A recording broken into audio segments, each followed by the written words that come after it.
내 친척 중에 교도관으로 일했던 사람이 있다. 다만 평범하게 간수로서 일한 것이 아니라 교도소 내부에서 재소자들의 심리 상담이나 사회 복귀를 위한 상담 같은 것을 담당하고 있었다고 한다. 그렇기 때문에 친척은 시간이 날 때마다 재소자들과 자주 이야기를 나눴다고 한다. 주로 그들이 지은 죄에 그에 대한 반성, 그리고 자수한 사람의 경우에는 자수하게 된 경위 등에 관한 이야기였다. 그중 A라는 사람에게 들은 이야기가 너무나도 섬뜩해서 아직까지도 잊혀지지 않는다며 에게 들려준 이야기가 바로 이것이다. A는 원래 평범한 셀러리맨이었다. 하지만 현재 살인죄로 복역 중이다. 그가 죽인 것은 그의 아내였다. 일단 죽이기는 했지만 살해 후 사체 처리를 고민하던 A는 집 냉장고에 아내의 사체를 토막 내 보관했다. 회사에서 돌아오면 냉장고에서 토막난 사체를 조금씩 꺼내 살을 잘게 다지고 뼈는 믹서로 갈아 가루를 낸 뒤 화장실에서 흘려보냈다고 한다. 그것을 며칠 동안 반복하자 사체의 대부분을 없앨 수 있었다. 결국 머리만 남았다. 하지만 아무리 그래도 얼굴을 갈아버릴 각오가 안 서서 며칠 동안 머리만 냉장고 안에 그대로 넣어두었다는 것이다. 그러던 어느 날 A는 꿈을 꾸었다. 죽은 부인이 테이블 위에 고개를 숙이고 앉아있다. 고개를 깊숙이 숙이고 있어서 표정은 전혀 보이지 않는다. 하지만 테이블을 잡고 있는 손이 부들부들 좌우로 떨리고 있다. 점차 그 흔들림은 격해져서 손톱이 그리고 손가락이 테이블 주위에 흩어져 날아가기 시작한다.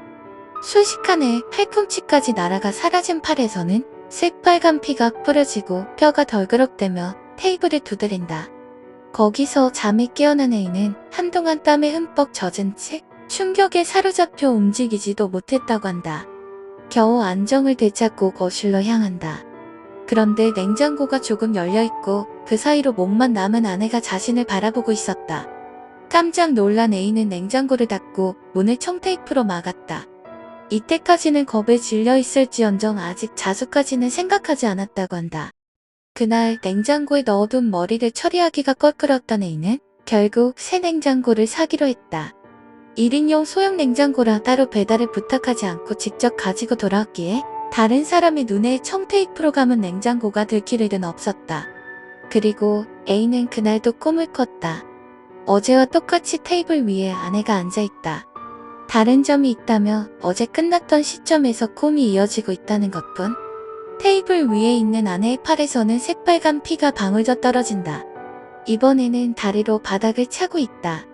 그 움직임이 점점 격렬해짐에 따라 바닥을 차는 소리도 쾅쾅쾅쾅쾅쾅쾅쾅쾅쾅쾅 하고 점점 커져간다. 점차 바닥에 피가 고이기 시작하고 다리에 살점이 날아간다.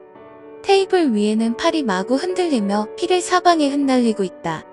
A의 뺨에도 살점과 피가 날아오지만 손가락 하나 움직이지 못하고 그 광경을 바라만 보고 있을 뿐이다.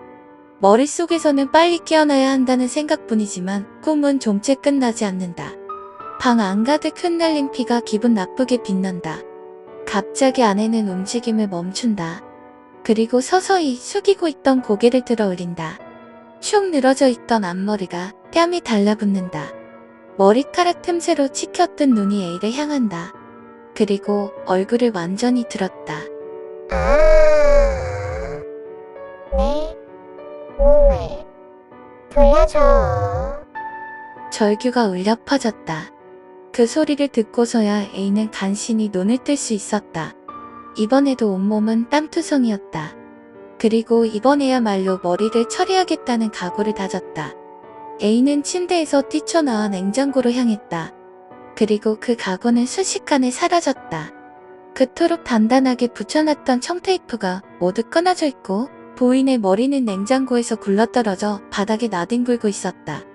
그 시선은 A를 향해 고정되어 있었다는 것이다.